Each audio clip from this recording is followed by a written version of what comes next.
Welcome to the Adaptable Octopus, where we share stories of change, resilience, and how we learn to adapt. I'm your host, Blair Riggs. Hi, and welcome to the Adaptable Octopus. On today's episode, I have a very special guest, my best friend since fifth grade, Ryan Caldwell. Hello. Hi, how are you? It's a pleasure to be on your show, Blair. It's Thank really you. cool that you're doing this. This is so awesome. People, she's awesome. I want to tell you that. I've known her since, like she said, fifth grade. We've been through a bunch together. A lot. I don't remember much about my life before I met you. I mean, like, you have always been there. Yeah, it's kind of a constant thing throughout life. We lost touch here and there, but whenever we were tongue tied, we'd reunite. It was always like we never missed a beat. Like not a day had passed. I don't know. Some things are meant to be. Yeah. So I was talking with you earlier, and I was talking about validation. And I need validation so much. I think we all do. Do you have any advice or anything you want to say on This is what I like to think about. validation? Validation. Well, if you're looking for validation outward, I like to call them attaboys, pat on the backs, things like that. You're going to get them sometimes from some people. And other times people aren't going to give you squat. It's just how it works. And here's the thing, like worrying about what other people think or what other people are concerned of or whether people are going to give you the recognition that you deserve. All right, say for instance, you had to, I'll give you an example. Say you had to build a hut, okay? And you were out in the wilderness, you had to build a hut. And there's a bunch of people around and you was working the hardest. You knew that those people were going to recognize you, right?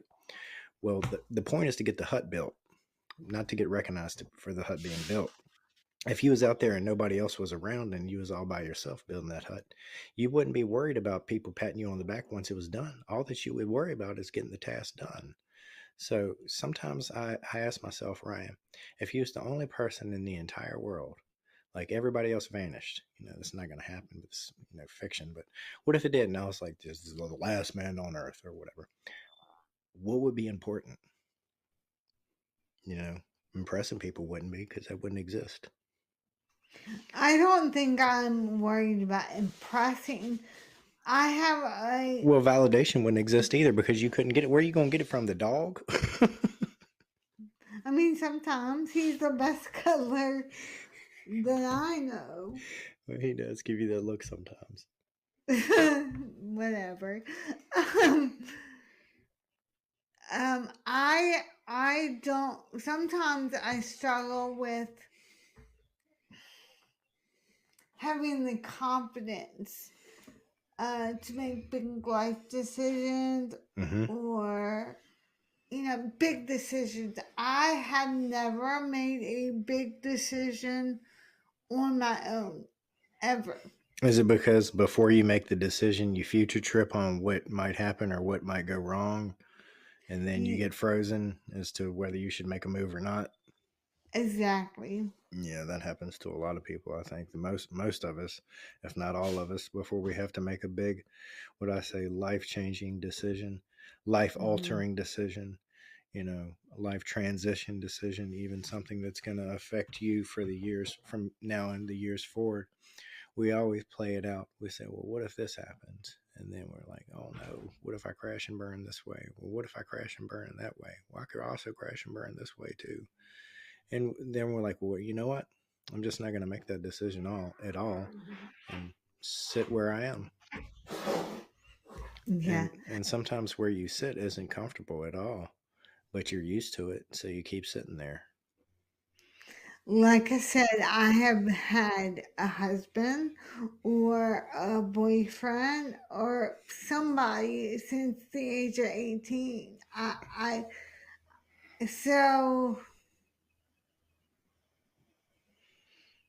I Right. guess you just gotta do it. Like make the decision. Okay, go ahead. No, I was just getting ready to say you've always had that person there kind of to co-sign with you. You know what I mean? Like Yes. even on decisions and and it's nice to have someone to say, "Hey, what do you think about this?" But at the end of the day, like how many times have you thought of well, how many times have you been faced with a choice that you had to make and you had multiple choices, on a decision, and you had already figured out which one you think was the best, gut wise, but you still was playing with other choices. So you start going around asking your friends, and you don't like it when they give you the answer you don't want. But when they give you the answer that you like, you're like, okay, two people agree. It's got to be right. And then you ask another person, and a third agrees with you the way you want them to agree. Then everything's peachy keen because everybody agrees with you. But when people start giving you answers that you don't want, then you're like, nah, man, they're full of it. I don't know what they're talking about. Anybody who knows me, well, I'll give you an example. Yesterday, I had a big decision to make. Mm-hmm. I emailed everybody, I texted everybody until somebody answers. So Hmm. how do I So you just kept on reaching out until one I got somebody? after another until somebody finally said, "Hey." Yeah, and then was able to talk with me. I think for me, it's a lot about processing. Well, nothing beats pain shared, because pain shared is pain lessened. You know, I and know, but that goes for confusion too. You want to run things by someone, so you say, like, that's nothing beats that, like, but at the same time, what if they give you the answer that you don't want at the end? What are you going to do then? How are you going to feel? Like, what if somebody knows, what if somebody says, I know better for you, but you just don't realize it? Like, I mean, how many people do you ask before you decide, okay, this is the right? Do you start a poll online? I mean, some people go so far to do that. yeah, and there's a way to start a poll online. Mm-hmm. I thought about a lot of things with my podcast, a Mm-hmm. lot of new things, and I thought about starting a poll about Okay. some decisions. Well, that's a very useful tool, and it lets you know what the people like.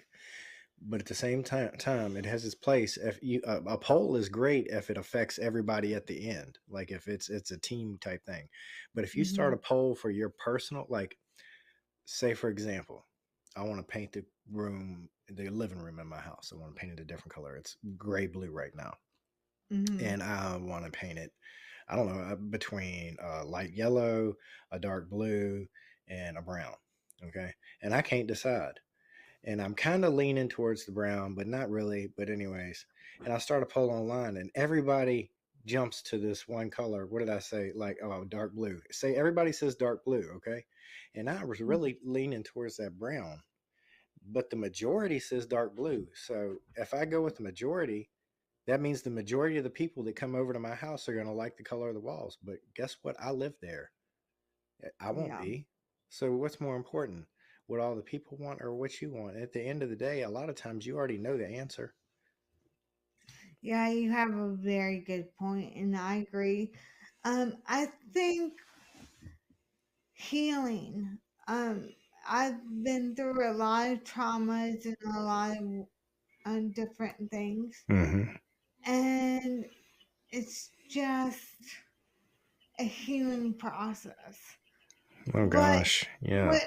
what not everybody, I don't know everybody, that's a bold word, but like what some people don't realize, imagine cleaning your house or a room in your house. Mm-hmm.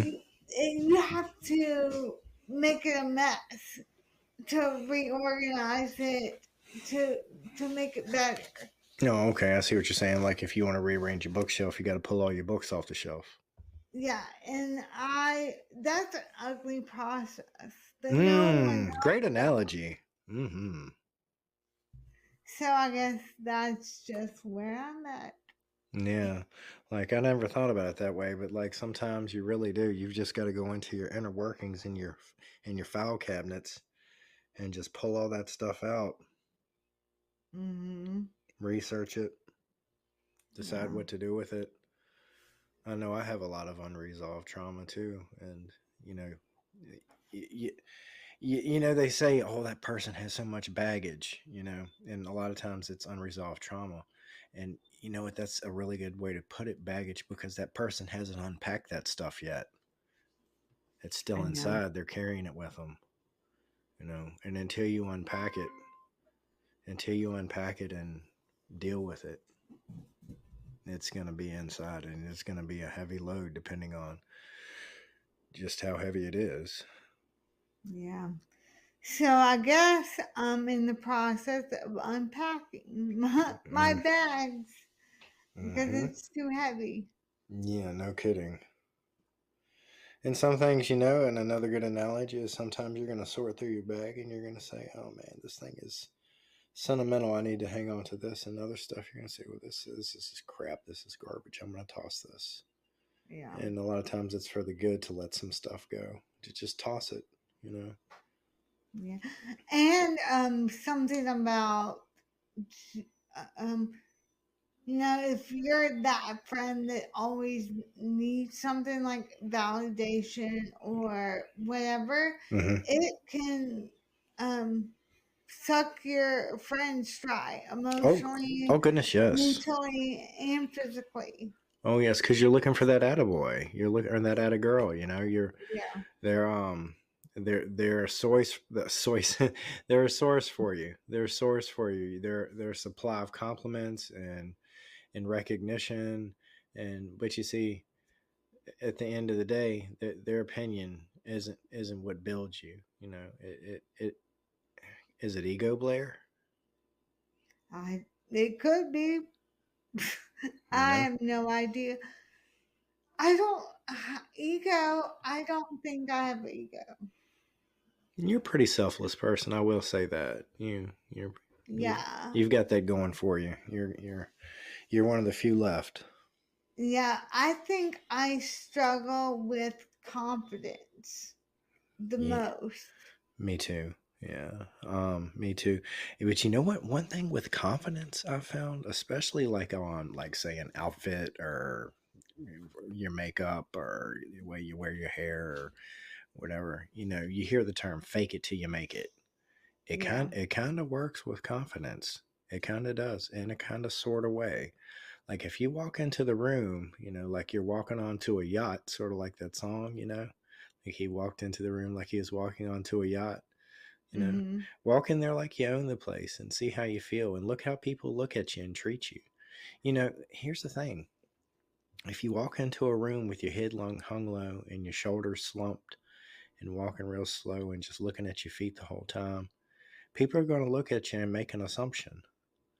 And Yep. if you walk in and you're upright, your posture is perfect, you're smiling so big your teeth are showing, your eyes are Mhm. bright and twinkling, they're also going to make an assumption. You know, the way you carry yourself is a big deal. But then again, appearance. Right now, what does our appearance count for? Right now, the only thing that we hear is our voices. So Yeah. how do you stand up tall inside? You know, how do you Yeah. how do you do that? So like that's kind of like do you act like you're the stuff? What do you do?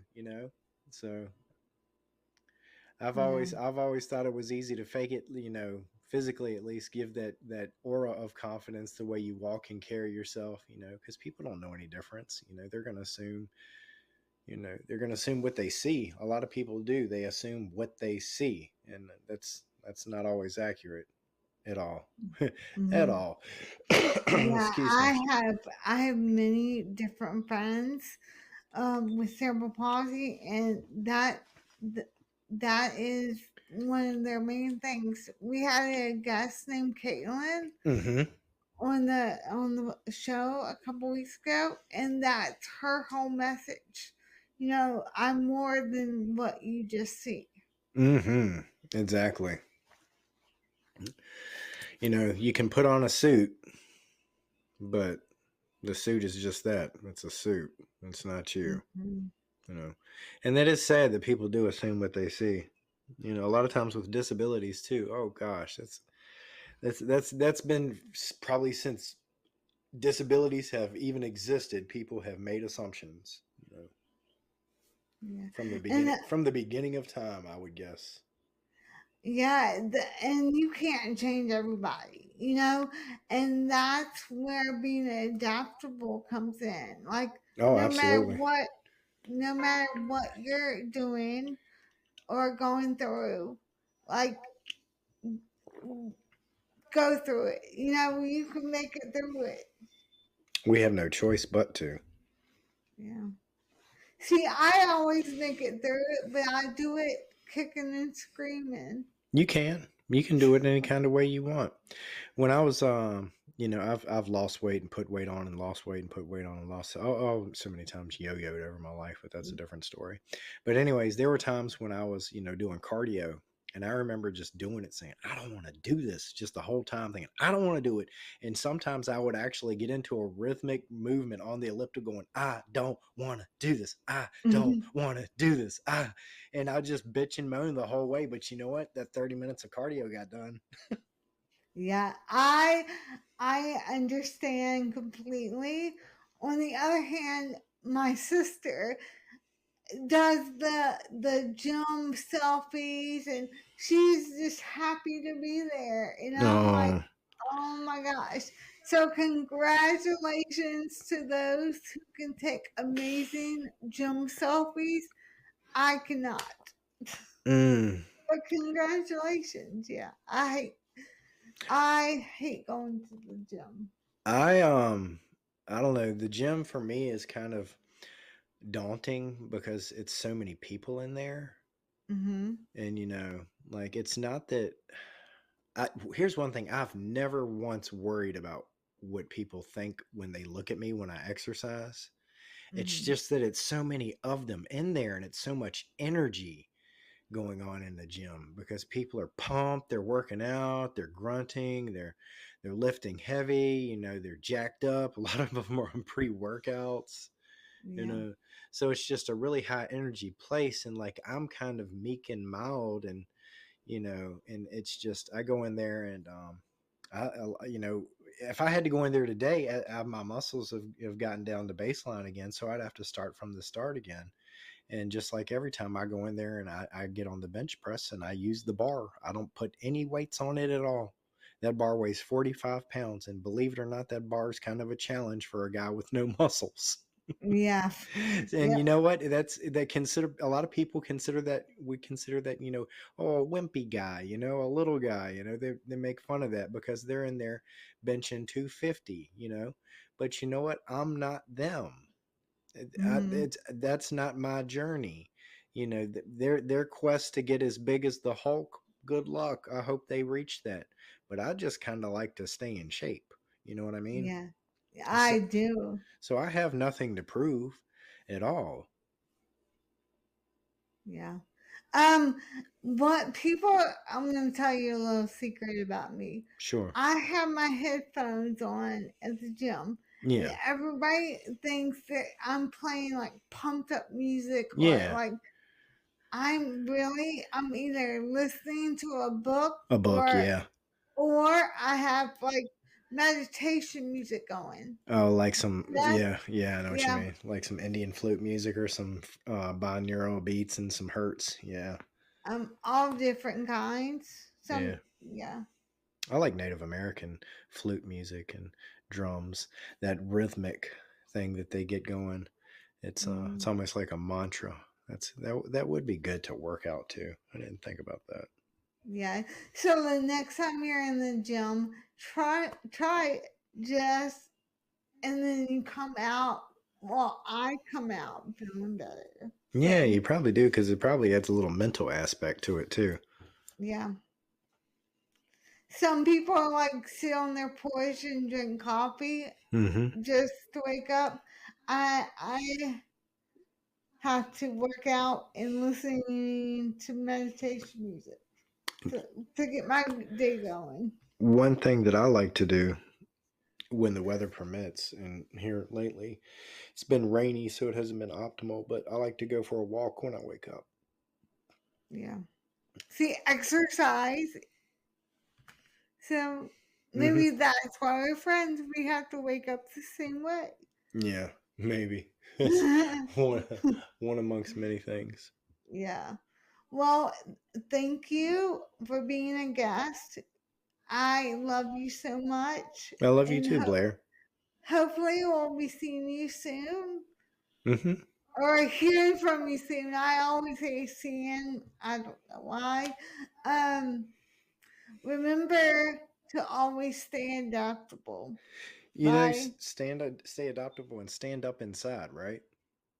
I don't think they heard you. Can you repeat it? Stand up inside. Like how I said, stand up all tall and proud. You got to Yeah. stand up on the inside. Yeah. Well, I would love to have another discussion about that. Um, maybe sometime soon. Okay. Sounds All great. right. See, bye. All right. Thanks for tuning in to the Adaptable Octopus. If you enjoyed the conversation, don't forget to subscribe so you never miss an episode.